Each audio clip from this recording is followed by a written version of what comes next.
ones, empaths, the narcissist is so full of themselves, right? They're so full of themselves. You know, they may have caused you a huge upset in your life. You know, they may have devalued you. But they, in their stupid little brains, they think that we'll wait around for them, right? And sometimes we do. Sometimes we fall victim to waiting around. We will stand on the shelf, wishing for them back.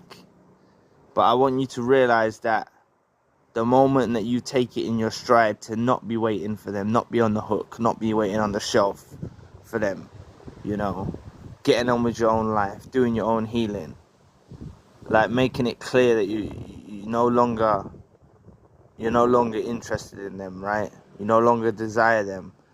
When the narcissist gets this realization you no longer desire them, it absolutely crushes them to their core. Like, they, in their deluded minds, I know I always talk about the inner core of the narcissist having low self-esteem and low self-worth, but their outward appearance, you know, they're very full of themselves, right? It's only if you get to the core of the narcissist you see the low self-esteem, the low self-worth, and you really see the true essence of the narcissist. But like I said, if you're able to get away from them, get on with your own life, focus on your own pursuits, your own projects, this gives them a huge realization that you no longer desire them, and it crushes them. It destroys them. It causes a huge narcissistic injury, because you become that one person in the world that they no longer can have, you know. I like to say this again, you've probably heard me say it before, but I want you to become the person that they've got more opportunity of DMing 1,000 celebrities and getting a response than they have from getting a response from you.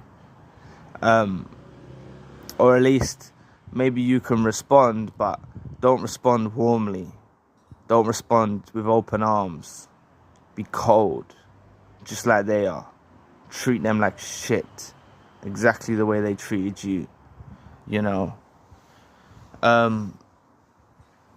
This realization is something they can't always even get over, you know.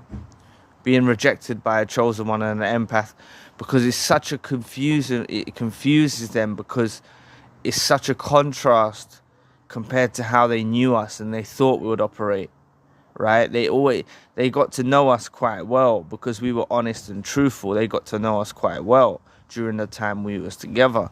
Please press the like and the subscribe button. Help your brother out. Take 2 seconds of your time. Thank you. But they got to know us quite well during the days that we was together, and they believe they figured us out so well that we would never kind of give up on pursuing them, that we would relentlessly pursue them. We'll be waiting on the shelf, we'll be on the hook, as I like to say, just waiting around for them to come back into our lives. And if you're able to be that person who breaks free of the chains of the narcissist, as I said, gets on with their life. Like, there's so much to do in this world, not just romantically, in romantic settings, in romantic relationships, but there's so much we can do in this world, in our own lives. Follow our pursuits, our dreams, our passions, our goals. If you've got children with the narcissist, you know, utilize the grey rock method. Make them realize you no longer desire them. This will still work, because, you know, I'll just use the instance for a child. Because you have a child with them, they'll feel like, oh, I've got them caught, I've got them captured. You know, I've got them captured. They've got my child. But if you can make it clear, like, listen, we can raise the child together, but there's no hope for me and you getting back together. There's no hope in hell for us to get back together. This gives them that realization I'm talking about, that you no longer desire them, and it's a crushing blow. It's really a crushing blow. That's as much as I can say on it. It really destroys them to their core. This will invoke all of the feelings of self-worth, abandonment issues. All of that will come out of them. You'll notice a myriad of expressions coming from the narcissist in ways to try and deflect this pain that they're feeling. You know, they may go into full top gear and start partying and trying to make you think, oh, they're living their best life. Don't believe it for a second. You know, when a narcissist has overstepped the mark, they need to be held accountable. Just like if we overstep the mark, we should be held accountable. But the narcissist has overstepped the mark here.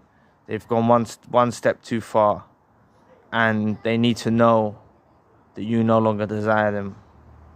And if you do still desire the narcissist and you're listening to this video, you still do wish for them back, I want you to get it into your brain that this person is a counterfeit soulmate. They're not your loving partner. Even if this is a friend, they're not a loving friend. If this is a family member, they're not a loving family member. I want you to get this imprinted into your psyche, that you're dealing with a devil here. They're not your loving partner. They're not your family member. They're not a loving friend. They're none of those things I mentioned. And they're nothing more than a parasite that wants to feed off you. That's what they are.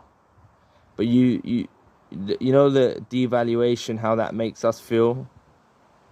Like this is like the opposite end of the spectrum of devaluing them. You know, giving them that realization you no longer desire them. Because they feel like on the exterior, I know deep down, as I say, they've got low self-worth, low self-esteem, low self-value.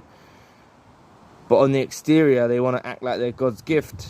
And when you make it loud and clear on the surface, whether that's through your social media or you make it loud and clear to them that you no longer have any interest in them, you no longer desire them, it breaks them down. Like, it breaks them down. They wish for you back. They begin to wish for you back. And they begin to wish for what they had with you. You know?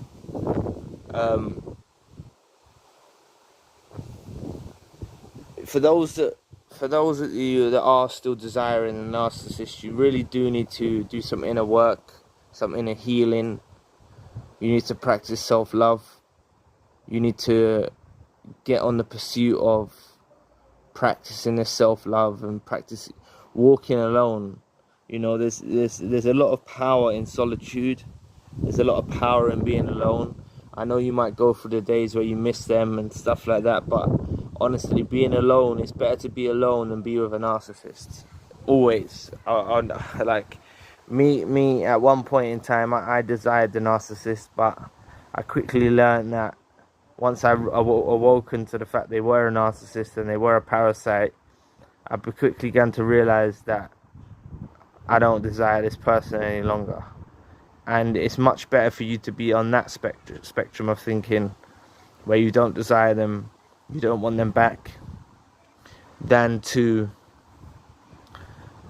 be sitting there wallowing, wishing for them back. Because if you stay in that mind state of wishing for them back, they don't come back.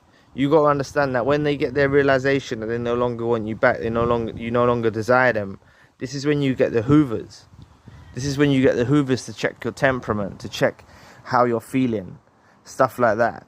You know, you get inundated with hoovers just by you making it crystal clear that you no longer desire them. You'll get inundated with hoovers, and you need to be strong here during these hoover attempts to make sure you've got it door slam bolted and welded it shut. You've got the door slam firmly in place, and you're not gonna allow them through any nook or cranny. And this will give them, the harsh realization I'm talking about that they deserve. They deserve this harsh awakening. You know, they put you through intense devaluation, intense problems. They need to get a taste of their own medicine, and they need to realize that they can't go around doing this to people. They can't go around harming people. You know, and if they go off with a new supply, don't be upset that someone else come and took your trash away.